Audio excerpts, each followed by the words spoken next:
Alrighty, we've got a lot of weird dispatch audio to listen to, or at least a few snippets, but before that, I don't think I've ever seen this happen before in all my years of researching true crime. I'm researching this case out of Ohio, Tip City, Ohio, Ashley Flynn. Now, not only did her profile photo change 3 days ago on Valentine's Day, as it were, right before her murder, unfortunately, it just changed. Her Instagram profile photo just changed, and it went private while I'm researching it today, Wednesday, February 18th. Very, very sad case. We're going to go over some weirdness, but I don't think I've ever had this happen. First, let me give you a snippet of what's going on here.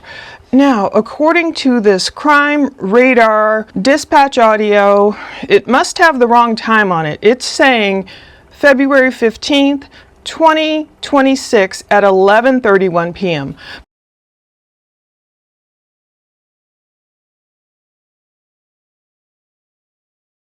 Tip 303-311, copy on a burglary.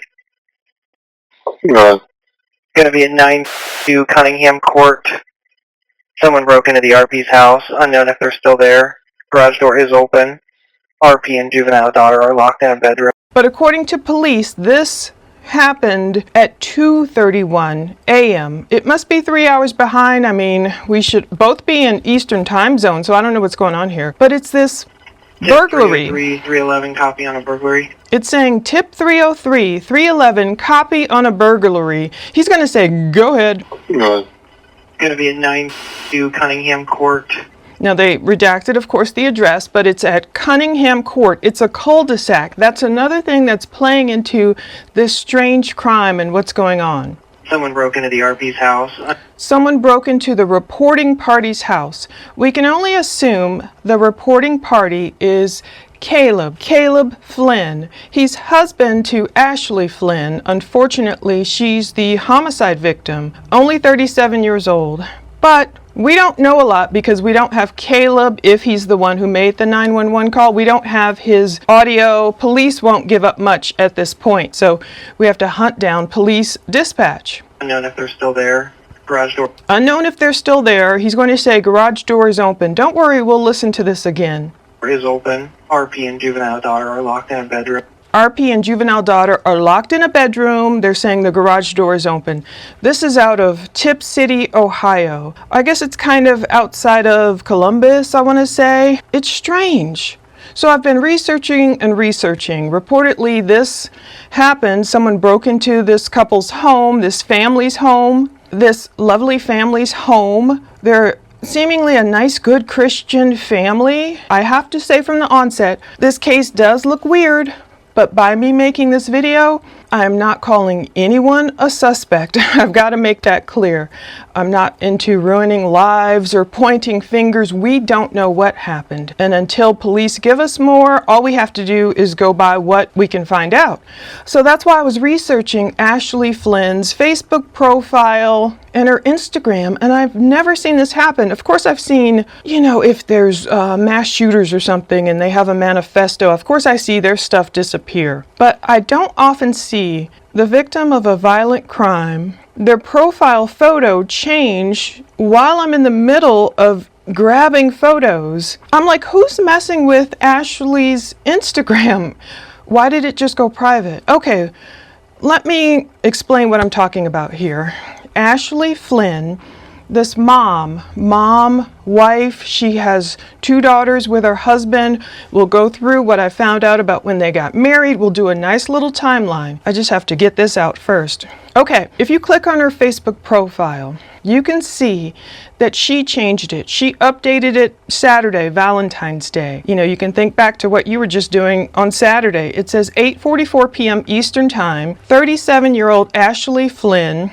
She changed this photo. I don't know what it was before. Some people say it was a photo of her kids or something. She changed it, if it was truly her that changed it, to a photo of Ashley kissing her husband, Caleb Flynn. Alrighty, nothing so strange about that. Unfortunately, less than 2 days later, less than 48 hours later, it would be in the early morning hours, technically, of Monday, February 16th. she would die mysteriously. We'll go through the dispatch exact times and everything we can hear to try and put the pieces together. Going to be in Cunningham Court. Someone broke into the RP's house. Unknown if they're still there. Garage door is open. RP and juvenile daughter are locked in a bedroom. Just a correction, the juveniles are going to be in their own rooms asleep currently. There was apparently a female shot in the head. Is not responding currently. Dispatch to Tip City Medic 31. Good. Dispatch. We have officers arriving on scene. They're requesting that you stage at the Upper Room Church. You're clear. We'll be staging at the church. She changed her Facebook photo to that photo of her kissing her husband. Maybe she did it, maybe she was feeling romantic. I love my husband. We're going to go over a lot of her tweets talking about loving her husband. Okay, that I don't necessarily find so strange. What I find strange is now, today, Wednesday, February 18th, I found her Twitter page. It was obviously really old. You know, she's talking about, having baby fever and then having her baby. Her last Twitter post might have been from 2014 or whatever. But, she references her Instagram on Twitter, so that's how I found her Instagram profile. And I can show you, I'll put it on the screen. Thank God I got screenshots. I'm sure I probably followed her on Instagram. Maybe not, I'm not sure. Initially, I don't know the order of this. But I got all these screenshots of, she's bragging about her husband, how much she loves him, how much she loves being married. She sounds like the shades of a newlywed. They had only been married a couple of years at that point. I could see the photo, the profile photo on that. When I blow this up, it might be hard to see, but you can tell from her profile photo, it's just her and her husband. She's like wearing a white tank top, kind of leaning on him. Thank God I got screenshots of that, so I know I'm not crazy. So that's what her Instagram previously looked like. Yes, that's how her Instagram previously looked. I can tell it was from Instagram. Well, all of a sudden, I'm going through her Instagram and I go back and I see all of a sudden this Instagram is private. This account is private. So it happened while I was gathering photos. And that's not so strange, I guess. That's a little strange, I must admit, when there's a murder victim. And maybe people don't know this, but it's best to, if the investigation is still going on, like Tip City Police told me today, we can't give you anything, this investigation is still going on, we can't give you anything basically. It's best not for people, their loved ones or whomever, to start monkeying around and changing her Instagram profile photo. I can understand them making it private for sure, because they know, okay, all the reporters are going to be in there looking at her Instagram, putting up all these pictures. But the thing that's strange to me is her Instagram photo, her profile photo, was just an old photo of her and her husband Caleb. It wasn't like it was a photo of their children. So I'm still sitting here wondering, who is in Ashley's Instagram account changing her profile photo to the same photo that she changed it to on Valentine's Day? Did Ashley tell someone, or did someone say, oh, Ashley really loved this photo of her and Caleb, let me change it from this old photo she had on Instagram to the newer one? It's just kind of a strange move to me. Of course, that doesn't mean I'm saying anyone in her family or loved ones or friends or anyone is guilty of this crime. I just find it strange. I just find it really odd. Along with the police audio, a lot of people are finding a lot of oddities with this case. So let me break it down. Saturday, Valentine's Day, I don't know what she did, if she celebrated it, whatever. Ashley, I'm assuming it was her, changed her, profile photo to one of her lovingly kissing her husband, Caleb Flynn. And then unfortunately, less than 2 days later, she would be dead, mysteriously with 2 gunshot wounds. I don't know if both of the wounds are in the head. I've heard it's from the head. I haven't gotten any incident reports or anything. But she was well loved in this Tip City, Ohio, like a little cul-de-sac. Ashley's neighbors could see her walking around. She was a substitute teacher, a volleyball coach in Tip City. Apparently, I think she worked for LifeWise. I'm not too familiar with the LifeWise thing. I know it's all related to Christianity somehow. But Ashley and Caleb had 2 elementary age daughters. So indeed, when we look at her Twitter posts from like 2014, we will see when she's talking about, when am I going to have this baby? I think it was their first child, their first daughter. So I'm assuming their daughter is turning maybe 12 this year. And I feel, so sad for them. Now, according to this Dayton Daily News, the FBI is assisting other agencies with trying to figure out what happened Monday morning. There was this shooting. People are devastated. They're saying, okay, when's the last time a killing like this happened in Tip City? Was it really some stranger? We've heard conflicting reports. Either there was forced entry or there wasn't. You research it and you think you have it down, and then you're like, oh, who knows? That's why we put in public records requests, and at least I found some of their marriage information. I can probably put that on Patreon. All this public records, you could find them yourself, or I'll put the links below. But Ashley, 37, she was found dead in her home off of this Cunningham court. Police were called around 2:30, it says, for a reported burglary. First time it's a burglary. And for those who aren't aware, some people hear that word and they automatically think, oh, someone broke in to steal the TV, or someone broke in to steal some cash or jewelry. Basically it's the act of entering a home. That's where you can catch a burglary charge. Tip 303-311, copy on a burglary. Going to be at 9-2 Cunningham Court. Someone broke into the RP's house, unknown if they're still there. Garage door is open. RP and juvenile daughter are locked in a bedroom. So that's the first call that came in. I don't know if there was one 911 call, because we only hear the dispatch. We don't know who called. I don't know if it was multiple calls or if things just kind of changed during the same call. I'll let you know the timing that I found. It says results are pending from an autopsy that was performed yesterday, Tuesday. But Tip City Police Chief Greg Adkins said she was shot twice. Like we heard, the garage was open. Who opened the garage? Did someone somehow get their garage door up? They have these things. There's some kind of thing people can use to open your garage door. I swear I heard mine go up one time. I was in the bathroom. I was taking a bath, and I swear I heard my garage door go up one time. It was weird. And then later, it's like this leather jacket I had disappeared. And I was like, whoa. So that's why I'm not pointing fingers at anyone. So many people are commenting on who they think did it, and I'm not going to be making any thumbnails that say prime suspect. No matter what kind of source you think you have, I don't want to do that to anyone. A case can look so obvious, but then it can totally go left the next second. That's why I'm always just waiting. That's why I haven't really published much about the Nancy Guthrie case, because I know how things can change on a dime. So back to Ashley's case. Chief Adkins of Tip City PD, he's calling this case a complex case. He admitted we're not built as a homicide team. We are built as a public service team. So that's why we need extra manpower. So he's admitting, he sounds humble, he sounds great. He's admitting, look, Tip City isn't like Chicago. We don't have all these homicides and stuff. He didn't say that. That's what my interpretation is. So this Tip City PD has fewer than 25 full-time officers. They're serving this community of about 10,500 residents. Also, the Ohio Bureau of Criminal Investigation, BCI, they responded in the early morning hours following the shooting. That's what Adkins said on Tuesday.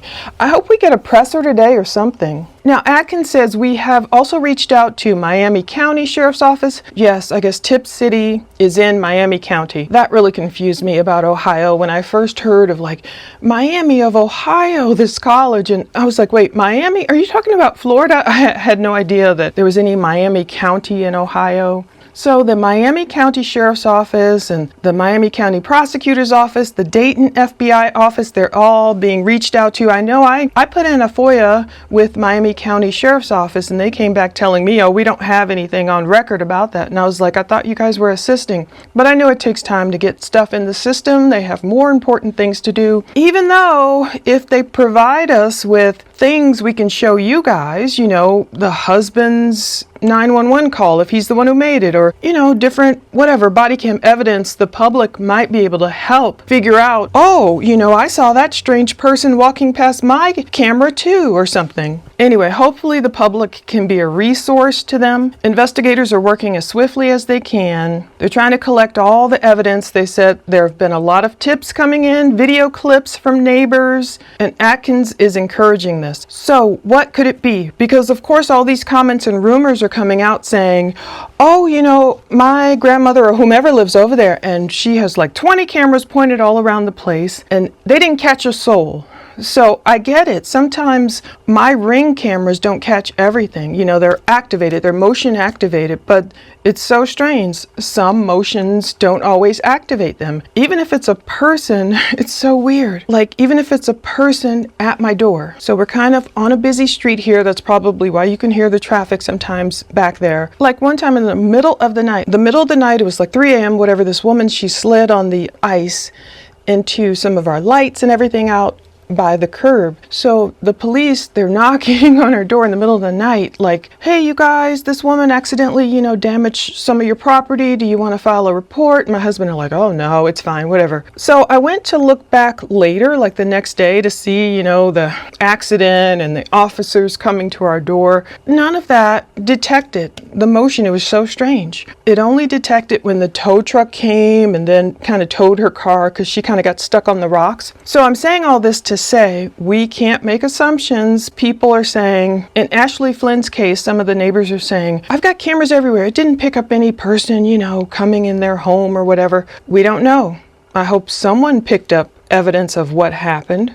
Chief Adkins says there may be that person out there that has enough that, that's what we needed to help us. Indeed, one person's camera might not have caught anything, but another person's camera could catch all the evidence they need. Maybe the license plate of someone, or, driving around the cul-de-sac. It's pretty obvious if they had their headlights on, I would think, or if someone came in from a different entrance. Why was the garage door open? There's so much. But their neighbors are calling the Flynn family wonderful. They're active neighbors. They've lived in the cul-de-sac, indeed, about 4 or 5 years. And again, Ashley coached the 7th grade girls volleyball team at Tippecanoe, I think that's how you pronounce it, Tippecanoe Middle School. She worked as a substitute teacher for Tipp City Schools, where she was also a former teacher. And she also served as a teacher for LifeWise Academy in Tipp City. It's a nonprofit that provides Bible-based education to public school students away from campus during school hours. So I know I've seen that. And it talks about, she was a busy woman here. Her and her husband Caleb, they were also former staff members of their church.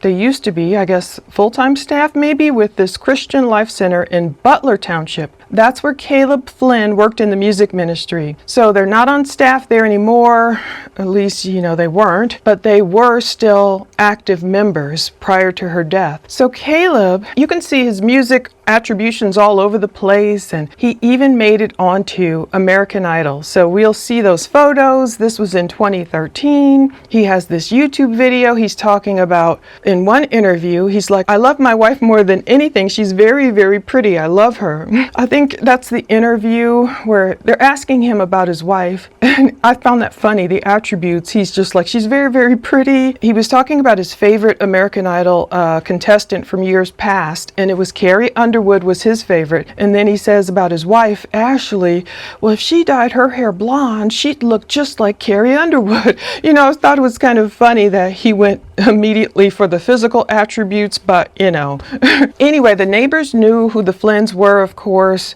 especially, I'm sure, living in a cul-de-sac. People see them walking around with their daughters outside. The family has 2 golden doodles. That's another thing people are questioning. Where were these dogs when this alleged burglar came in? Where did the person enter? How allegedly did this person get to Ashley? I mean, thankfully, they didn't harm anyone else, Caleb or the daughters, but it's just weird. Did the golden doodles not hear anything? Are they kind of quiet dogs? I'm trying to remember their temperament. They talk about having a volleyball net set up in the backyard, a basketball hoop along the driveway. They would be tossing the softball outside. Oh, this is cute too. It says at Christmas time, the Flynns made cookies. I did see this photo of Ashley with cookies. They would send the girls to deliver the cookies to their neighbors. It's so cute. I did see Facebook post of like their address being one of the homes you go to if you want to, walk and see the Christmas lights. It's a tight-knit community. They've been having prayer vigils, and this GoFundMe is going up. I'll check it at the end. And people just want the case solved because if you're in the groups or on Facebook, wherever, people are like, okay, can you give us more information, please? We know you guys have to do your investigation, but should we be worried about this burglar at large who's coming into people's homes in the middle of the night and the mom is getting shot dead in the head? So now WDTN reports the chief of police as saying it's a targeted incident at that residence only. There's no information available to us right now that is pointing us to believe that the public's in danger. I don't think it was just, a random act of violence that occurred there, he said.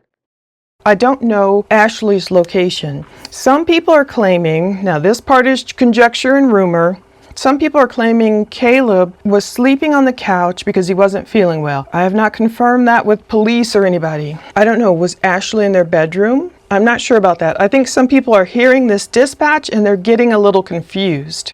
Tick City Medic 31, Tick City Engine 32, Tick City Car 32, Medical, Priority 1, Trauma, 9, Cunningham Court, Cross Street of Manchester Drive, T34.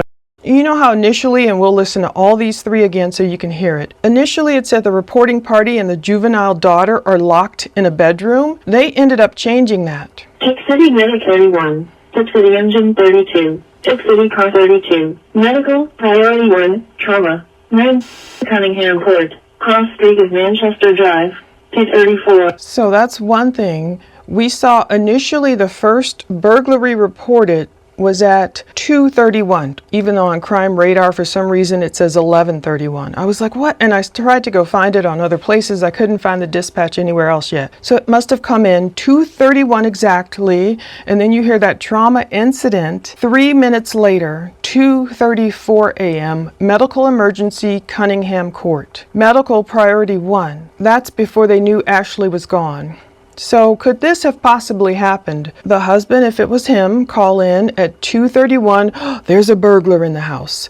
I'm hiding with my daughter in the bedroom. That's going to change though. And then 3 minutes later, was he still on the phone with the dispatch, the operator at 2:34 a.m.? when they're putting out this trauma call, because that's when he found his wife 3 minutes later? And then we have almost an entire hour later, it's 3:27 a.m. It says medical priority 5 illness, and it's at the Cunningham Court. Tick City Medic 31, Tick City Car 32, Medical Priority 5 illness, 9 Cunningham Court, Cross Street of Manchester Drive, 327. Why does it say illness? Who was ill? Did someone realize Ashley was gone, and did it make a family member ill from, how people can freak out? Of course, it's such a traumatic time. We'll go through that dispatch again. But before we do that, let's go back to their history. I found that they were married in 2010. So according to Miami County court records, Caleb Carl Flynn, he's going to turn 40 this year, but back then he was only 24 years old when he married Ashley August 6th, 2010. So I find that can be common. Some people get married pretty young. That means they would have celebrated 16 years of marriage this year. But Caleb, in May this year, he will turn 40. Now back then, they're listing he had no previous marriages. They list his address where at the time, I guess he used to live in Troy, Ohio. They're listing his mom and dad. He was born apparently in Fridley, Minnesota. Fridley, I guess you pronounce it. And he was a music pastor. So he's always been, it sounds like, even at a young age, involved in music, involved in the Christian world as a pastor, worship leader, something. He's getting a lot of praise. Some people, of course, on comments online are pointing fingers, and I know things can look wonky, and I know I've seen, like this is why I don't like a lot of merch, let me tell you. But I've seen all this merch that people think is cute that they sell that says the husband did it, and I get it. There are statistics out there where it oftentimes says the husband did it, but first of all, I don't think it's appropriate for merch. I don't like a lot of merch anyway in our industry. Rabbit trail. That's why I don't have any. But I don't like that either. Once people started getting smart and watching Dateline in 2020, and we were like, whoa, in that particular case, for example, Chris Watts, the husband did do it. But I learned my lesson again. I always tell you guys with Shane Carey, engaged to Heidi Broussard. So many people, we were all looking at him like the next Chris Watts because he gave a really weird interview and everything. And I learned he was not the guilty party. So that's why I don't like jumping to conclusions, pointing my finger, ruining someone's life, until we know actually what happened. I'm not going to do that. I'm not going to get on here, and even though a lot of people will be like, yeah, and try and get 2 million views by prime suspect. I'm not going to do that to someone because we have to put ourselves in their shoes. And even though a lot of times certain cases turn out a certain way, there are times when stuff can go off the rails and it can be who you never expected. And then it helps to at least say you're sorry. Like, I feel really bad for ever comparing Shane Carey to Chris Watts. I said that was my turning point. I will never do that again. Heaven forbid. Now everyone pointing fingers at a certain guy out there in Arizona, we don't know.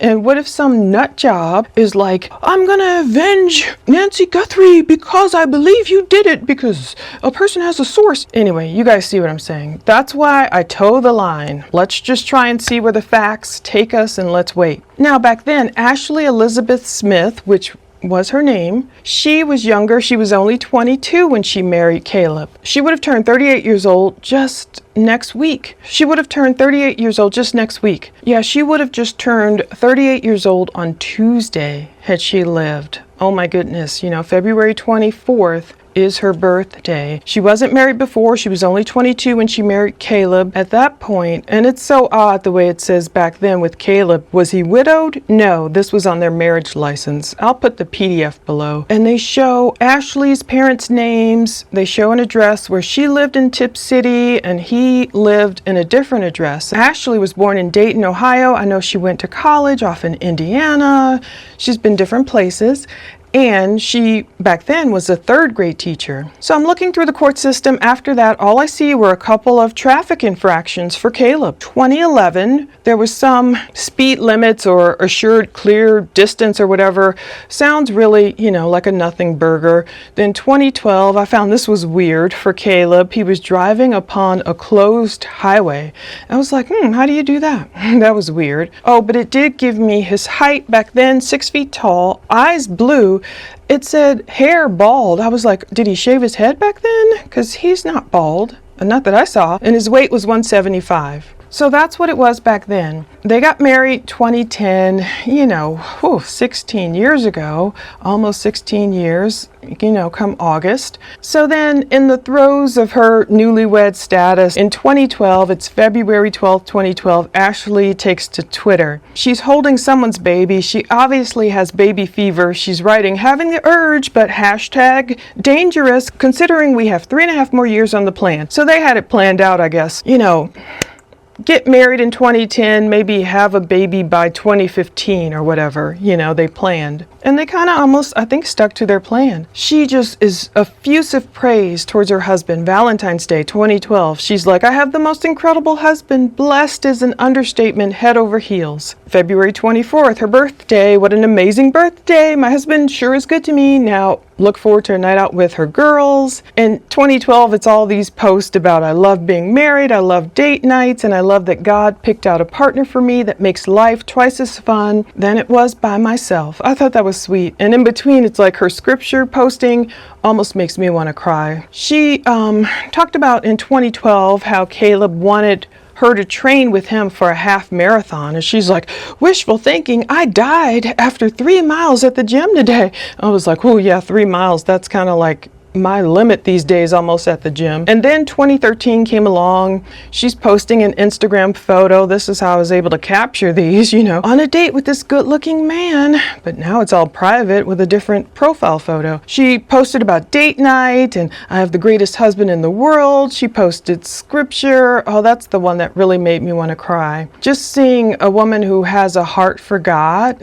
I don't know, seeing so many people say so many good things about her, the way she led her life. So she's posting, I wonder what book this is. I didn't look it up, but it's saying, if you look for it as silver and search for it as hidden treasure, then you will understand the fear of the Lord and find the knowledge of God. For the Lord gives wisdom, and from his mouth come knowledge and understanding. He holds victory in store for the upright. He is a shield, she underlined, to those whose walk is blameless. For he guards the course of the just and protects the way of his faithful ones. I tell you what, a woman with the Lord on her side is powerful. And I said a prayer for Ashley community to get her justice. Just like, Suzanne Morphew. Almost like speaking from the grave. These believing women, it doesn't mean anyone's a perfect woman, but what I'm saying is just believing in God and knowing He will bring the truth out, whatever it is. He'll catch this culprit. So then, 2013, something amazing happens. Ashley is celebrating Caleb getting this coveted golden ticket to go on American Idol. She posted just a smile in the photo, and I don't really know what happened, how far he made it. I mean, maybe I saw the interview video. Maybe I can go find some old footage of him on American Idol, but I'm assuming he made it to a certain point but didn't win, because I think we would know if he were the winner that year. Again, in January 2013, she's posting photos with her husband. She's like, feeling rich today, just maybe in a different way. So that was on Instagram. But by 2014, it's baby time. So they've been married like 4 years now. And then on March 4th, 2014, she's tweeting, my overwhelming craving for sweets is absolutely ridiculous. I need to have this baby ASAP. So somewhere in there, 2014, she has her baby. Social media kind of goes quiet, which I understand. When you have a child, a baby, it takes over a lot. You're not necessarily, taking pictures and posting and doing all the things you did before. And somewhere in there, I guess they had another daughter as well. So by 2021, after all 7 years elapse, they move into this house on the cul-de-sac where this tragedy unfolded on Cunningham Court in Tip City, Ohio. So it says they've owned it for about 4 years and 11 months. It's just sad. And then after that, Ashley finally joins Facebook. I don't know if she's joined it, maybe she had it before under a different name, who knows. But it says Ashley joined Facebook on September 13th, 2023. I don't know if she just waited, if she preferred Twitter and Instagram, like, younger people did at that time. And then it's like, maybe I'll get back on Facebook or whatever if she was on there. And then it sounds like they were just settling into their wonderful lives from what we can see. In Tip City, there's this Facebook group, December 19th, 2024. Their house made the list of these, is it Huber Heights, I guess it is, holidays and traditions, family fun. It's this Miami County Christmas lights driving tour through Christmas, 6 to 9 p.m. nightly. So their house was on that list. They must have just, done up their house. You know how those people, they do great jobs with the Christmas lights. You just want to drive over there and view it. And so that was 2024. And so the last thing we hear, I don't know what was happening in 2025. I don't know anything. The police aren't giving us much. I'll still check, see what we can find. But there's that Valentine's Day profile updated on Saturday night, changing it from a photo of the girls to the wife and the husband. Who knows? Was that a sign? Was that a signal? Was their marriage absolutely great? I mean, I did view it as, when I looked at her tweets from being a newlywed, from being married for a couple of years, I did view it as like the viewpoint of a newlywed. Of course, thank God she had the Lord in His right position, but she also seemed to have like her husband, like, oh, he's amazing and I love being with him and everything. And I think that's cute, and maybe it truly was genuine. And maybe, of course, their marriage remained wonderful the whole time. I always have to leave room out there to say, who knows who came into that home. But we're going to listen to this audio. Thank God Law and Crime Network was able to get even more, so I'll play that as well. Let's listen. Going to be in Cunningham Court. Someone broke into the RP's house. Unknown if they're still there. Garage door is open. RP and juvenile daughter are locked in a bedroom.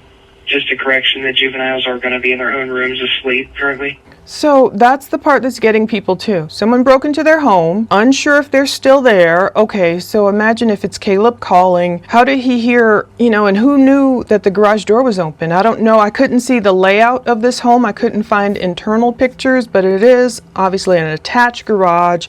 I saw one photo that I guess Caleb posted of, it looks like their backyard or their side yard, and he was writing about unpopular opinion, I love mowing the lawn. So you kind of see maybe a view of the house there. I think he was bragging on his grass because it looks gorgeous. But I don't know if this person, I have to do some overhead views, if whomever snuck in through the back or the side, or did they get in through the garage? How did Caleb, if he's the one who called, how did he know the garage door was open? Was he saying, I don't know if he was saying, okay guys, the garage door is open. Like when there's been a medical emergency in my home and I've called 911, our street is so dark, I have called 911 opened our garage door and flipped on the light. I've done that for emergency personnel to say, you'll be able to tell basically which house is ours, maybe before you even see our address, because, I put the garage door up, light on. I don't know if they were saying it in that capacity, like you'll be able to see because the garage door is open, or was he saying it like someone opened this garage door and I don't know if they're still in the house. And then it's weird the way he's like, he's locked in the bedroom with juvenile daughter. Then it's like, oh, correction, the juvenile daughters are in their own rooms asleep. If they're still there, garage door is open. RP and juvenile daughter are locked in a bedroom.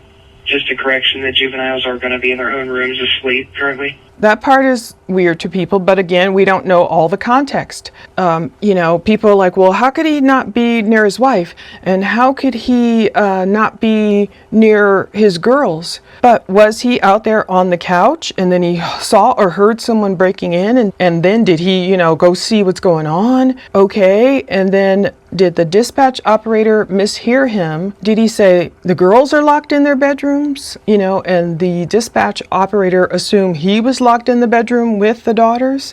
So that's why I don't put a ton of stock in. People are like, this sounds crazy. I don't know. We got to wait for the incident report or a presser or something to know what truly happened. Okay, so this would be at 2:31 a.m. And then soon after, there was apparently a female shot in the head. Is not responding currently. Now, I don't know the exact time of this because I couldn't find this part on Crime Radar, but it's saying there's a female shot in the head. So first it's like, oh, there's a burglar in the house. I don't know if they're still there. Garage door is open. He's locked in the bedroom with his juvenile daughter. Then quickly it comes. We don't know how much time has elapsed there because I couldn't find this portion. Oh, correction. The juveniles are in their own rooms. This is the point they're talking about. A female is shot in the head. A female shot in the head is not responding currently. And she's not responding. So again, of course, giving everyone the benefit of the doubt, not making any assumptions. 2:31 a.m. It's like, oh, there's a burglar in the house. Oh no. Is he looking one way and like, okay, my wife and kids are safe in their rooms. I'm out here on the couch. Where'd that guy go? But then did he go and check on his wife and see, oh no, Ashley has been shot? Did he call back, or was he still on the phone with dispatch saying, my wife, she's gone, or someone's harmed her? Dispatch to Tip City Medic 31. Good. Dismissed. We have officers arriving on scene. They're requesting that you stage at the Upper Room Church. You're clear. We'll be staging at the church. Okay, and so that's everything Law and Crime got. So it's like all we can do is pull these little snippets because it's just such a strange case until we get the full 911 call. There's more, I'm sure. It looks weird from where we're standing. So that's it. We're saying, okay, this started popping off at 2:31 a.m. People are like, why would a burglar try and enter a home at 2:31 a.m.? I'm sure it happens. A lot of times people, they stake out a house, they try and enter sometimes during the day if they know it's a house where, oh, these people are at work. But we've seen, even me researching out in Tucson, all these videos, I should put some of them up here, people just wandering around middle of the night, seeing what they can do, what fence they can open, what car they can go in. I don't know how many actually enter a home. I'm sure it happens. So that's the Crime Radar dispatch audio I found, combined with what Law and Crime Network was able to find. 2:31 a.m., the call about the burglary. Weird. 3 minutes later, there's that medical emergency trauma incident. And then this is what I find weird. 3:37 a.m., a person ill. It happens. Let's listen to this one. Person ill near Cunningham Court in Tip City. Tip City Medic 31. Tip City Car 32. Medical Priority 5. Illness. 9 Cunningham Court. Cross Street is Manchester Drive. 327. So it's saying a medical priority, it's an illness. It can happen. I've seen cases, of course, where people are so upset at a murder or whatever's happened, their loved one, that they become ill, they need to be sedated. So I don't know if that's what was going on here. If it were the same house, It just says near Cunningham Court. We don't know if it was one of Ashley's friends or her parents arrived, or this is nearly an hour later, 3:37 a.m. So did someone come and flip out, and was it her husband or whatever, just so distraught at finding her or realizing that she was gone? Because it does say in here, you know, in one of these, she couldn't even make it to the hospital. They didn't transport her alive. She was pronounced dead at the scene. Talks about 2 gunshots. I'm assuming both gunshot wounds were to the head. I did find her Bachelor of Science degree, apparently. I believe this is the same Ashley Elizabeth Flynn from December 13th, 2014, University of Southern Indiana, Evansville, Indiana, even though she has a different school on her Facebook page. It's Lee University. I don't know if that's where she received her master's or what. I don't know. I hope they're able to solve this with so many people weighing in. I'll take a look at her GoFundMe. It is up to $93,408 out of $50,000. I hope that money is able to go towards, you know, the girls, and it's just so horrible. I can't even imagine thinking about. I feel like I might have seen one of her daughter's Instagram pages, but of course I won't publish anything about that, but it just made me feel like, oh no, her poor daughters. I think a lot of people are just confused about, you know, how this happened, what happened, and just because we're confused, again, I'm not pointing fingers at anyone. We just don't know. People struggle to understand who would want to murder a mother. I'm James Brown. And I'm Gabrielle Enright. Police called this a home invasion and said the killer shot Ashley Flynn. Her husband and 2 children were also in the house on Cunningham Court early yesterday morning. The killer did not hurt them. And News Center 7's Taylor Robertson was at tonight's City Commission meeting. Leaders talked about her impact on their community. James Councilmember Phil Cox said in bigger towns and communities, this situation may just be a statistic. But here in Tip City, this shocked so many people. Thank you.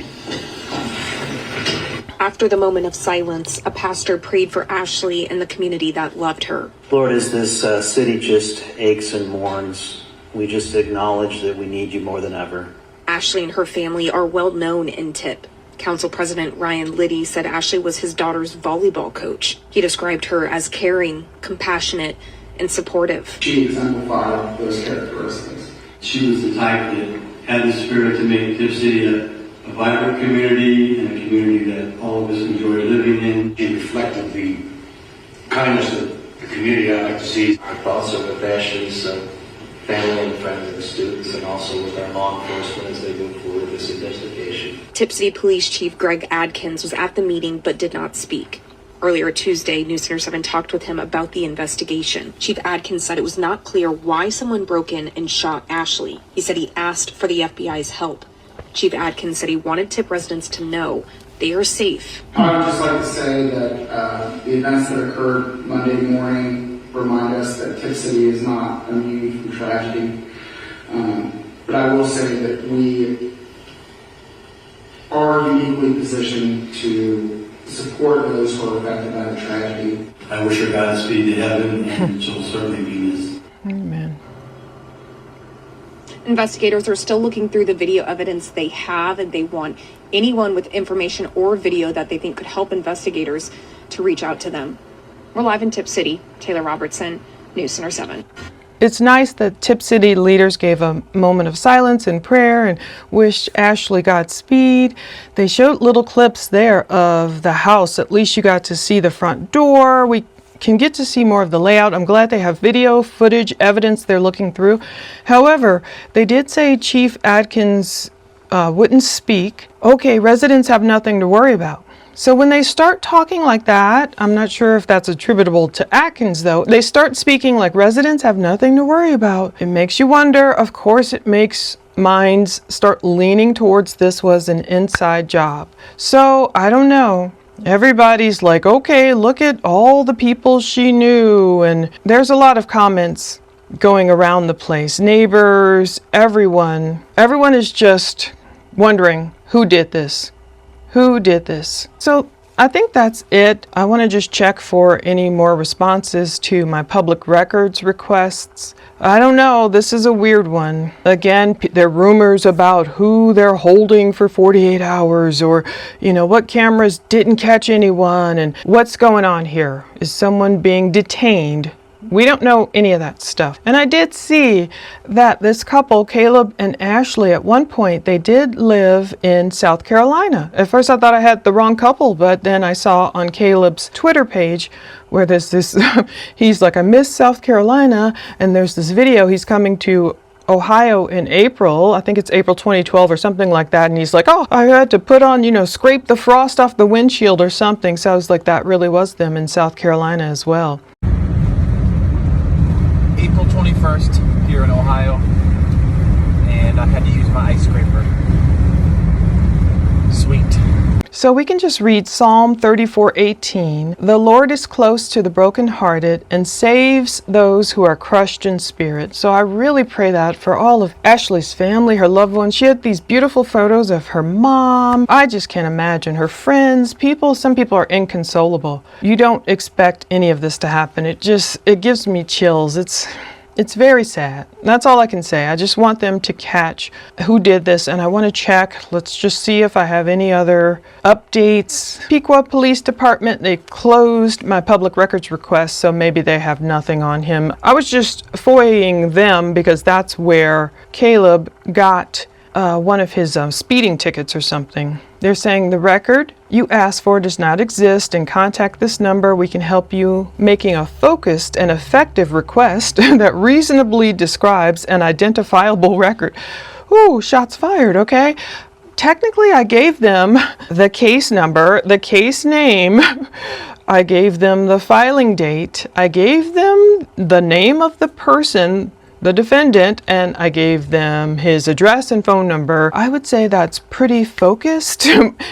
Anyway, sometimes I feel like it's like media against the cops. We play this game of, okay guys, give me all the valid information so we could pass it on to viewers. Tell them the correct information. They won't jump to conclusions, point fingers at the wrong person.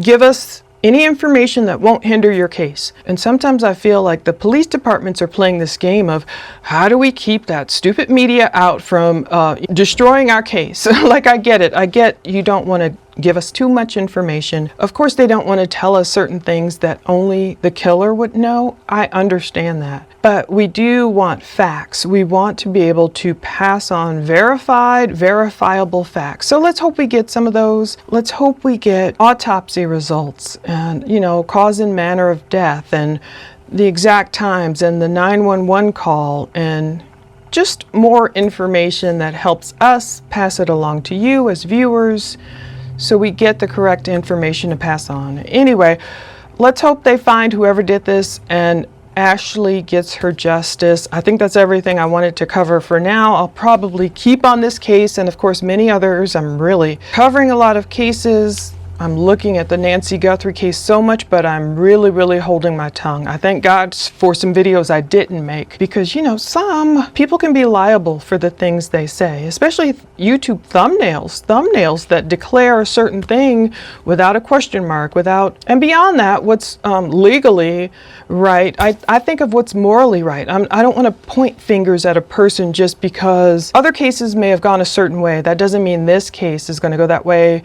We'll have to wait for more information, but I want Ashley to get her justice. God help her children and everyone who loves her and is missing her right now. At least she knew the Lord, she loved the Lord, and she's with the Lord now. God help her whole family. Thank you for watching and stay tuned for this and many others. Again, you can find me on Facebook publishing a lot more quick little pieces because it's just unfortunately so many cases to cover. I'm just not the kind who just jumps on here every day and I don't want to just say whatever. I want to try and get some valid facts.